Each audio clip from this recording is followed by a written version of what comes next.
சில பிரபலங்கள் நம்மளே இருப்பாங்க, ஆனா அவங்க பிரபலமானவர் அப்படின்றது நமக்கு தெரியாது. அவ்வளவு அடக்கமா இருப்பாங்க, தங்களை வெளிக்காட்டிக் கொள்ள மாட்டார்கள். அவர்கள் வெளிக்காட்டும் போதுதான் இவ்வளவு பெரிய பிரபலமா நம்ம இதனால் தெரிஞ்சுக்காம இருந்தோம் அப்படின்னு நம்ம நினைச்சு நம்மை நாமே வருத்தி கொள்வது உண்டு, வெட்கப்படுவது உண்டு, வேதனைப்படுவது உண்டு. அப்படிப்பட்ட ஒரு அடக்கமே உருவான தன்னை நீண்ட காலம் வெளிப்படுத்திக் கொள்ளாத ஒரு சாதனை எழுத்தாளர், பத்திரிகையாளர் நம்ம கிட்ட மேடையில் இருக்காங்க, மீனாட்சி மேடம் அவர்கள். 32 ஆண்டு காலம் பத்திரிகையில அவர்கள் பத்திரிகையாளராக இருந்திருக்கிறார்கள். தினமணி, புதிய கல்வி வார இதழ், மங்கையர் மலர், இந்த மாதிரி எல்லா பத்திரிகைகளையும் பணியாற்றிட்டு கடைசியில அந்த காலத்துல நாங்க சொல்றது ராணி பத்திரிகை பேர் ராணி பத்திரிகை 2 விஷயமே ஞாபகம் வரும், அன்புள்ள அள்ளியும் பிறந்து புசலாம் தான் ஞாபகம் வரும். அப்படி ஒரு பெயர் பெற்ற ஒரு பத்திரிகை ராணி வார இதழ். ராணியில இலக்கியத்தை எதிர்பார்க்கவே முடியாது.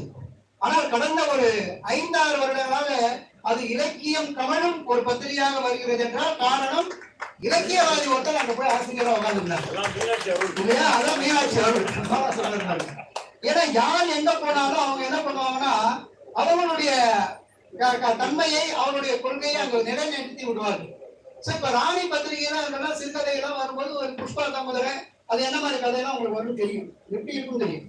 ஆனால் இப்பொழுது தரமான கதைகள், தரமான இலக்கிய படைப்புகள், கட்டுரைகள் எல்லாம் வரக்கூடிய ஒரு பத்திரிகை ராணி மாறி இருக்கிறது என்று சொன்னால் இந்த ராணி அங்க போய் உட்கார்ந்ததால தான். அது இல்ல, அவங்க எனக்கு அறிமுகமானது சிவசங்கரி அம்மாவின் மூலமாக. சிவசங்கரி அம்மா அவர்கள் அவருடைய வாழ்க்கை வரலாறு நூலை எழுதிய போது அதுக்கு முழு ஒத்துழைப்பு கொடுத்து அவர்களுடைய நூல் சூரிய வம்சம் என்கிற நூல் வெளிவருவதற்கும் அந்த நூல் வெளிப்படுவதற்கும் காரணமாக அவரோட இருந்து பயணித்தவர் நம்முடைய மீனாட்சி மேடம் அவர்கள். அது மட்டுமல்ல, சிறந்த சிறுவர் நூல்கள் எழுதி அதற்காக ஒரு 2 ஆண்டுகளுக்கு முன்னதாக அவர் பால சாகித்ய புரஸ்கர் விருது, நம்முடைய மத்திய அரசினுடைய பால பாரதிய புரஸ்கர் விருதை பெற்றிருப்பவர். இத்தனை நாள் எங்கிருந்தார் என்று நாங்கள் கேட்டிருந்த அவரை இந்த உலக சிந்தனைக்கு அறிமுகப்படுத்திய பத்மினி பட்டாபிராமன் அவர்களுக்கு நம்முடைய மனமார்ந்த நன்றியை தெரிவித்து அவர்களுடைய நேரம் தொடங்குகிறது. 10 நிமிடங்கள். மீனாட்சி மேடம்.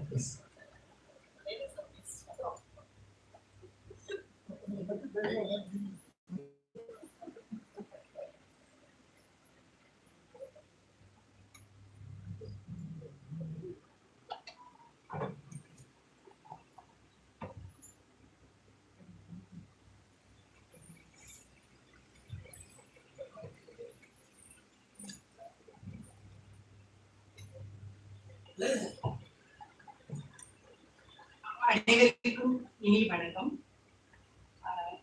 நான் ஒரு சிறந்த பேச்சாளர் இல்லை, அதை ஃபர்ஸ்ட் சொல்லிக்கிறேன். அதனால ஒரு எழுத்தாளர், ஒரு பத்திரிகையாளர் மட்டும்தான். அதனால் ஏதேனும் குறைகள் இருந்தால் பொறுத்தருள வேண்டுகிறேன்.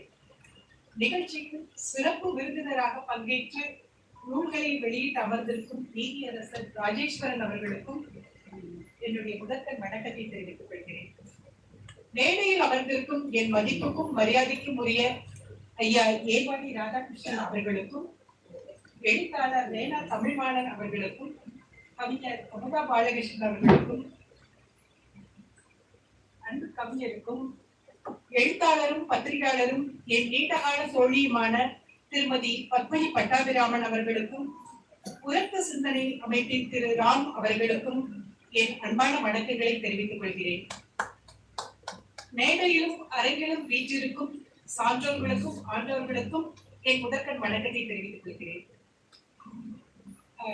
மிகவும் படித்தவர்கள், சான்றோர்கள் நிறைந்த இந்த அரங்கில் திருமதி பத்மினி பட்டாபிராமன் அவர்களின் கடல் கோழிகள் நூலை பற்றி விரிவாக பேசும் வாய்ப்பு எனக்கு கிடைத்திருப்பதற்கு மிகுந்த மகிழ்ச்சி அடைகிறேன்.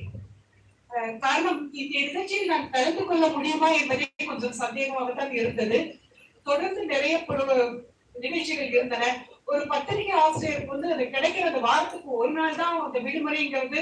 மற்ற நேரம் எல்லாம் அதுக்காக தயாரிக்கிறதும் எடிட்டோரியல் எழுதுறதுக்கான விஷயங்களை தேர்ந்தெடுப்போம். இப்ப எலெக்ஷன் டைம் வேற, அதுக்கு நேரமே இல்லாமல் இருந்தது. மேடம் எனக்கு போன் பண்ணாங்க, நீங்க இந்த நிகழ்ச்சிக்கு வந்தா ரொம்ப மகிழ்ச்சியா இருக்கும் அப்படின்னாங்க. அது மட்டும் இல்ல, அவங்க எனக்கு ஒரு 2 நாளுக்குள்ள நீங்க சொன்னா நல்லா இருக்கும், நம்மள வற்புறுத்தல அப்படின்னாங்க. சரி நான் யோசிச்சு பார்த்தேன்.